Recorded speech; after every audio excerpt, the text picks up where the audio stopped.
الحمد للہ رب العالمین والصلاة والسلام علی خاتم النبیین اما بعد فاعوذ باللہ من الشیطان الرجیم بسم اللہ الرحمن الرحیم وَلِلَّهِ مُلْكُ السَّمَاوَاتِ وَالْأَرْضِ وَاللَّهُ عَلَى كُلِّ شَيْءٍ قَدِيرٌ۔ ترجمہ: اور اللہ ہی کے لیے آسمانوں اور زمین کی بادشاہی ہے اور اللہ ہر چیز پر قادر ہے۔ وَلِلَّهِ مُلْكُ السَّمَاوَاتِ وَالْأَرْضِ، اور اللہ ہی کے لیے آسمانوں اور زمین کی بادشاہی ہے۔ اس آیت میں ان گستاخوں کا رد کیا گیا ہے جنہوں نے کہا تھا کہ اللہ عز و جل فقیر ہے۔ ان کے رد میں فرمایا گیا کہ جو زمین و آسمان کے دائرے میں آنے والی ہر چیز کا مالک ہے، اس کی طرف فقر کی نسبت کس طرح کی جا سکتی ہے؟ اللہ تعالیٰ کی شان، یہاں ہم اللہ تعالیٰ کی عظمت و شان سے متعلق ایک حدیث قدسی ذکر کرتے ہیں جس سے ان گستاخوں کی جہالت اور اللہ تعالیٰ کی شان مزید ظاہر ہوتی ہے۔ چنانچہ مسلم شریف کی حدیث ہے، حضرت ابو ذر رضی اللہ تعالیٰ عنہ سے روایت ہے، نبی کریم علیہ الصلوۃ والسلام نے فرمایا، اللہ تبارک و تعالیٰ ارشاد فرماتا ہے، اے میرے بندو، میں نے اپنے اوپر ظلم کو حرام کیا ہے، میں نے تمہارے درمیان بھی ظلم کو حرام کر دیا، لہٰذا تم ایک دوسرے پر ظلم نہ کرو۔ اے میرے بندو، جسے میں ہدایت دوں اس کے علاوہ تم سب گمراہ ہو، اور اس لیے تم مجھ سے ہدایت طلب کرو، میں تمہیں ہدایت دوں گا۔ اے میرے بندو، جسے میں کھلاؤں اس کے سوا تم سب بھوکے ہو، تو تم مجھ سے کھانا طلب کرو، میں تمہیں کھلاؤں گا۔ اے میرے بندو، جسے میں لباس پہناؤں اس کے علاوہ تم سب بے لباس ہو، لہذا تم مجھ سے لباس مانگو، میں تمہیں لباس پہناؤں گا۔ اے میرے بندو، تم سب رات دن گناہ کرتے ہو اور میں گناہ بخشتا ہوں، تم مجھ سے بخشش طلب کرو، میں تمہیں بخش دوں گا۔ اے میرے بندو، تم کسی نقصان کے مالک نہیں ہو کہ مجھے نقصان پہنچا سکو، اور تم کسی نفع کے مالک نہیں کہ مجھے نفع پہنچا سکو۔ اے میرے بندو، تمہارے پہلے اور آخری، تمہارے انسان اور جن تم میں سے سب سے زیادہ متقی شخص کی طرح ہو جائیں، تم میرے ملک میں کوئی اضافہ نہیں کر سکتے، اور اگر تمہارے پہلے اور آخری، تمہارے انسان اور جن تم میں سے سب سے زیادہ بدکار شخص کی طرح ہو جائیں تو میرے ملک سے کوئی چیز کم نہیں کر سکتے۔ اور اے میرے بندو، تمہارے پہلے اور آخری، تمہارے انسان اور جن کسی ایک جگہ کھڑے ہو کر مجھ سے سوال کریں اور میں ہر انسان کا سوال پورا کر دوں تو جو کچھ میرے پاس ہے اس سے صرف اتنا کم ہوگا جس طرح سوئی کو سمندر میں ڈال کر نکالنے سے اس میں کمی ہوتی ہے۔ اے میرے بندو، یہ تمہارے اعمال ہیں جنہیں میں تمہارے لیے جمع کر رہا ہوں، پھر میں تمہیں ان کی پوری پوری جزا دوں گا۔ تو جو شخص خیر کو پائے وہ اللہ کی حمد کرے، جس کو خیر کے سوا کوئی چیز جیسے آفت یا مصیبت پہنچے وہ اپنے نفس کے سوا اور کسی کو ملامت نہ کرے۔ ان فی خلق السماوات والارض واختلاف اللیل والنہار لآیات لأولی الالباب۔ ترجمہ: بے شک آسمانوں اور زمین کی پیدائش اور رات اور دن کی باہم تبدیلی میں عقل مندوں کے لیے نشانیاں ہیں۔ لآیات لأولی الالباب، عقل مندوں کے لیے نشانیاں ہیں۔ بخاری شریف کی حدیث ہے، حضرت عبداللہ ابن عباس رضی اللہ تعالی عنہما فرماتے ہیں، میں حضرت میمونہ رضی اللہ تعالی عنہا کے گھر رات میں ٹھہرا اور اس دن سرکار دو عالم علیہ الصلوۃ والسلام بھی ان کے ہاں آرام فرما تھے۔ جب رات کا تہائی حصہ گزرا تو آپ علیہ الصلوۃ والسلام بیدار ہوئے، پھر آسمان کی طرف نظر اٹھا کر ان آیات مبارکہ کی تلاوت فرمائی۔ ایک روایت میں ہے کہ تلاوت کے بعد ارشاد فرمایا، اس پر افسوس ہے جو یہ آیت پڑھے اور اس میں غور نہ کرے۔ سائنسی علوم حاصل کرنا کب باعث ثواب ہے؟ اس آیت سے معلوم ہوا کہ علم جغرافیہ اور سائنس حاصل کرنا بھی ثواب ہے جبکہ اچھی نیت ہو، جیسے اسلام اور مسلمانوں کی خدمت یا اللہ تعالیٰ کی عظمت کا علم حاصل کرنے کے لیے، لیکن یہ شرط ہے کہ اسلامی عقائد کے خلاف نہ ہو۔ اس آیت مبارکہ میں آسمان و زمین کی تخلیق میں قدرت الہی کی نشانیوں کا فرمایا گیا ہے، لہذا اسی کے پیش نظر اس تفکر کی ایک جھلک آپ کے سامنے پیش کرتے ہیں۔ امام غزالی رحمۃ اللہ تعالی علیہ فرماتے ہیں، قدرت الہی کی چھٹی نشانی آسمانوں ستاروں کی مملکت اور ان کے عجائب میں ہے، کیونکہ جو کچھ زمین کے اندر اور روئے زمین پر ہے وہ سب کچھ اس کے مقابلے میں کم ہے۔ آسمان اور ستاروں کے عجائب میں تفکر کرنے کے لیے قرآن پاک میں تنبیہ فرمائی گئی ہے، چنانچہ ارشاد فرمایا، وَجَعَلْنَا السَّمَاءَ سَقْفًا مَحْفُوظًا وَهُمْ عَنْ آيَاتِهَا مُعْرِضُونَ۔ ترجمہ: اور ہم نے آسمان کو ایک محفوظ چھت بنایا اور وہ لوگ اس کی نشانیوں سے منہ پھیرے ہوئے ہیں۔ دوسری جگہ ارشاد فرمایا لَخَلْقُ السَّمَاوَاتِ وَالْأَرْضِ أَكْبَرُ مِنْ خَلْقِ النَّاسِ وَلَكِنَّ أَكْثَرَ النَّاسِ لَا يَعْلَمُونَ۔ ترجمہ، بے شک آسمانوں اور زمین کی پیدائش آدمیوں کی پیدائش سے بہت بڑی ہے، لیکن بہت لوگ نہیں جانتے۔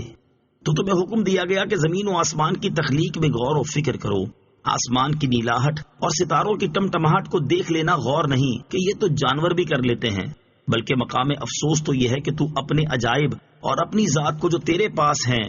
اور وہ زمین و آسمان کے عجائب کے بنسبت ایک ذرہ بھی نہیں جس کو تو پہچان سکتا، تو پھر زمین و آسمان کے عجائب کو کیسے پہچان سکے گا؟ تجھے بتدریج معرفت کے درجات پر ترقی کرنی چاہیے۔ تجھے پہلے اپنی ذات کو پہچاننا چاہیے، پھر زمین اور اس کی تمام اشیاء کا عرفان حاصل کرنا چاہیے، پھر ہوا، بادل وغیرہ کے عجائب کی پہچان کرنی چاہیے، پھر آسمان اور ستاروں کی معرفت حاصل کرنی چاہیے، پھر کرسی اور عرش کو پہچاننا چاہیے، پھر عالم اجسام سے نکل کر عالم ارواح کی سیر کرنی چاہیے، پھر فرشتوں، جنوں اور شیطانوں کو جاننا چاہیے، پھر فرشتوں کے درجات اور مقامات کا عرفان حاصل کرنا چاہیے، آسمان اور ستاروں کی گردش، ان کی حرکت اور ان کے مشارق و مغارب کو دیکھنا چاہیے کہ ان کی حقیقت کیا ہے، ستاروں کی کثرت پر غور و فکر کرنا چاہیے، انہیں کوئی بھی شمار نہیں کر سکتا، ان میں ہر ستارے کا رنگ مختلف ہے، کچھ چھوٹے ہیں اور کچھ بڑے ہیں، پھر ان میں سے ہر ایک کی شکل مختلف ہے، مثلا کچھ بیل کی شکل کے ہیں اور کچھ بچھو کی شکل کے، پھر انسان ان کی مختلف حرکات پر غور کرے، کئی ایک ماہ میں سارے آسمان کو طے کر جاتے ہیں، کچھ سال بھر لگاتے ہیں، کئی انہیں طے کرنے میں 12 سال لگاتے ہیں، کئی ستارے 30 سالوں میں سارے آسمانوں کی گردش پوری کرتے ہیں، اکثر ستارے 30,000 سال میں سارے آسمانوں کی مساحت طے کرتے ہیں۔ جب تو نے زمین کے کچھ عجائبات کو جان لیا تو یہ بھی سمجھ لے کہ عجائبات کا فرق ہر ایک چیز کی شکل کے اختلاف کے مطابق ہوتا ہے، کیونکہ زمین اگرچہ اتنی وسیع ہے کہ کوئی اس کی حد کو چھو نہیں سکتا، مگر سورج زمین سے بڑا ہے۔ اس سے معلوم ہو جانا چاہیے کہ آفتاب کتنا دور ہے جو اتنا چھوٹا نظر آتا ہے۔ یہ بھی معلوم ہوا کہ وہ کتنی تیزی سے حرکت کرتا ہے کہ آدھی ساعت میں آفتاب کا تمام گھیرا زمین سے نکلتا ہے۔ یوں ہی آسمان پر ایک ستارہ ہے جو زمین سے 100 گنا بڑا ہے، وہ بلندی کی وجہ سے چھوٹا نظر آتا ہے۔ ایک ستارہ اگر اتنا بڑا ہے تو سارے آسمان کا اندازہ لگائیں کہ وہ کتنا بڑا ہوگا۔ ان سب کی عظمت و بزرگی کے باوجود تیری نگاہوں میں چھوٹا کر دیا گیا تاکہ تو اس سے مالک حقیقی کی عظمت و فضیلت سے آگاہی حاصل کر سکے۔ الذين يذكرون الله قياما وقعودا وعلى جنوبهم ويتفكرون في خلق السماوات والأرض ربنا ما خلقت هذا باطلا سبحانك فقنا عذاب النار۔ ترجمہ، جو کھڑے اور بیٹھے اور پہلوؤں کے بل لیٹے ہوئے اللہ کو یاد کرتے ہیں اور آسمانوں اور زمین کی پیدائش میں غور کرتے ہیں، اے ہمارے رب، تو نے یہ سب بیکار نہیں بنایا، تو پاک ہے، تو ہمیں دوزخ کے عذاب سے بچا لے۔ الذين يذكرون الله، وہ جو اللہ کو یاد کرتے ہیں۔ یہاں عقل مند لوگوں کا بیان ہے کہ وہ ہیں کون، اور ان کے چند اہم کام بیان فرمائے گئے ہیں۔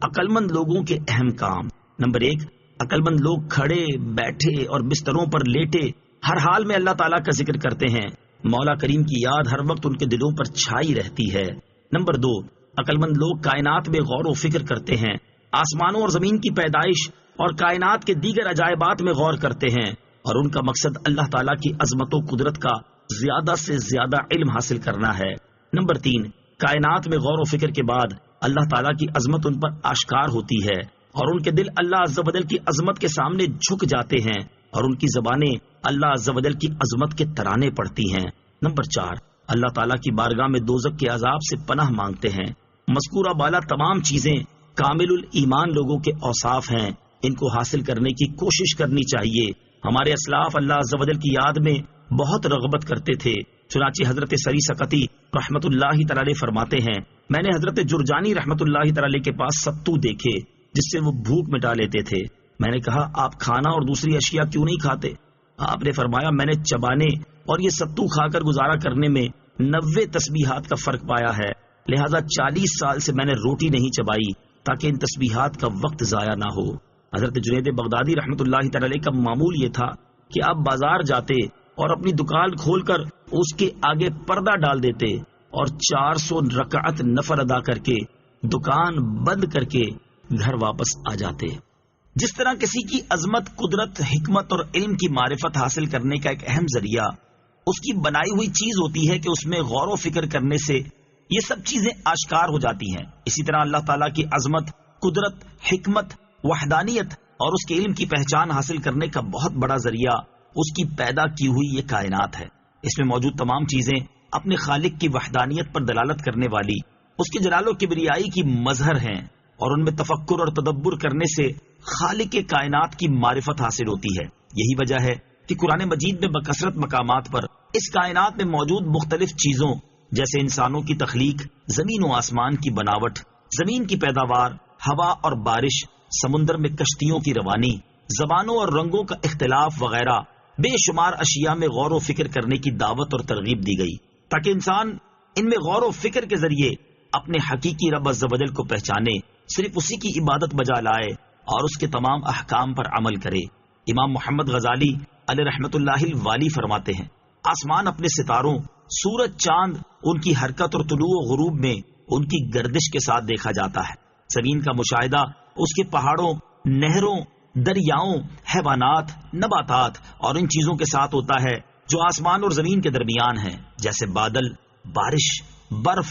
گرج چمک، ٹوٹنے والے ستارے اور تیز ہوائیں۔ یہ وہ اجناس ہیں جو آسمانوں، زمینوں اور ان کے درمیان دیکھی جاتی ہیں۔ پھر ان میں سے ہر جنس کی کئی انواع ہیں، ہر نوع کی کئی اقسام ہیں، ہر قسم کی کئی شاخیں ہیں، اور صفات، حیت اور ظاہری و باطنی معانی کے اختلاف کی وجہ سے اس کی تقسیم کا سلسلہ کہیں رکتا نہیں۔ زمین و آسمان کے جمادات، نباتات، حیوانات، فلک اور ستاروں میں سے ایک ذرہ بھی اللہ تعالیٰ کے حرکت دیے بغیر حرکت نہیں کر سکتا، اور ان کی حرکت میں ایک حکمت ہو یا 2، 10 ہوں یا 1000، یہ سب اللہ تعالیٰ کی وحدانیت کی گواہی دیتی ہیں اور اس کے جلال و کبریائی پر دلالت کرتی ہیں، اور یہی اللہ تعالیٰ کی وحدانیت پر دلالت کرنے والی نشانیاں اور علامات ہیں۔ فی زمانہ مسلمان اللہ تعالیٰ کی بنائی ہوئی اس کائنات میں غور و فکر کرنے اور اس کے ذریعے اپنے رب تعالیٰ کی کمال و جمال اور جلال کی معرفت حاصل کرنے اور اس کے احکام کی بجا آوری کرنے سے انتہائی غفلت کا شکار ہیں، اور ان کے علم کی حد صرف یہ رہ گئی ہے جب بھوک لگی تو کھانا کھا لیا، جب پیاس لگی تو پانی پی لیا، جب کام کاج سے تھک گئے تو سو کر آرام کر لیا، جب شہوت نے بےتاب کیا تو حلال یا حرام ذریعے سے اس کی بےتابی کو دور کر دیا، اور جب کسی پر غصہ آیا تو اس سے جھگڑا کر کے غصے کو ٹھنڈا کر لیا۔ الغرض ہر کوئی اپنے تن کی آسانی میں مست نظر آ رہا ہے۔ امام غزالی رحمت اللہ تعالی فرماتے ہیں، اندھا وہی ہے جو اللہ تعالیٰ کی تمام صنعتوں کو دیکھے لیکن انہیں پیدا کرنے والے خالق کی عظمت سے مدہوش نہ ہو اور اس کے جلال و جمال پر عاشق نہ ہو۔ ایسا بے عقل انسان حیوانوں کی طرح ہے جو فطرت کے عجائبات اور اپنے جسم میں غور و فکر نہ کرے۔ اللہ تعالیٰ کی عطا کردہ عقل جو تمام نعمتوں سے بڑھ کر ہے اسے ضائع کر دے اور اس سے زیادہ علم نہ رکھے کہ جب بھوک لگے تو کھانا کھا لیا، کسی پر غصہ آئے تو جھگڑا کر لیا۔ اللہ تعالیٰ مسلمانوں کو ہدایت عطا فرمائے، آمین۔ صدق اللہ العظیم۔